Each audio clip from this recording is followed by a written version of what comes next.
దేవుడు విగ్రహ రూపంలోకి వచ్చింది మన కోసం. ఇప్పుడు చూడండి, 2 రోజుల క్రితం అక్కడెక్కడ రామతీర్థాలని ఒక క్షేత్రం ఉందండి విజయనగరం జిల్లాలో. అక్కడ ఒక రాముడికి తల తీసేశారండి. విగ్రహాన్ని ఎవడో వెళ్ళి రాత్రికి రాత్రి తల తీసి కొట్టేసి పక్కన పుష్కరంలో పారేశాడండి. సరే పాపం వెతికితే పుష్కరంలో దొరికింది తల. పట్టుకొచ్చి అక్కడ పెట్టారు. ఏం చేయాలో ఇప్పుడు తెలియట్లేదు. కాపాడాల్సింది ప్రభుత్వాలు, అవి ఎక్కడున్నాయో తెలియదు. చూడాల్సినటువంటి రక్షణ వ్యవస్థ, అది ఏమైపోయిందో తెలియదు. దానికోసం ఒక పెద్ద డిపార్ట్మెంట్ ఉంది, దాంట్లో కొందరు మనుషులు ఉన్నారు, వాళ్ళంతా దానికోసమనే ఉన్నారు, దాని మించే బతుకుతున్నారు, జీతాలు అక్కడి తీసుకుంటున్నారు, బతుకుడంతా దాని మీదే అవుతోంది. మరి ఆ వ్యవస్థ అంతా నిద్రపోయిందో ఏమైందో మనకు తెలియదు. ఏం చేస్తామండి? పాపం దేవుడిని రక్షించుకోలేకపోతే ఇంకా మనం ఏం చేస్తామండి?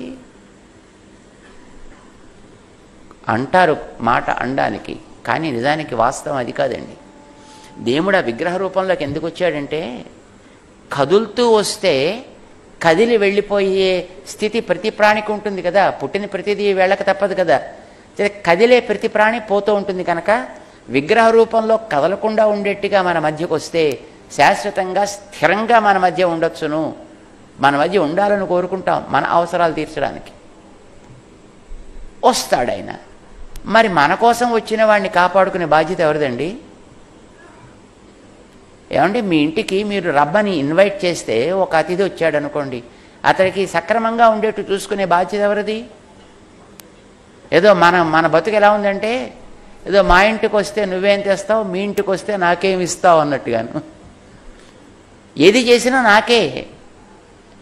ఇది మన బతుకు. ఇలాగా మనం కోరుకుంటే మన మధ్య ఉండి మన అవసరాల కోసమని వినడానికి చూడ్డానికి వీలుగా ఆయన ఒక విగ్రహ రూపం ధరించి వస్తే దానికి తగినటువంటి రక్షణ వ్యవస్థ చూసుకునే బాధ్యత మనది,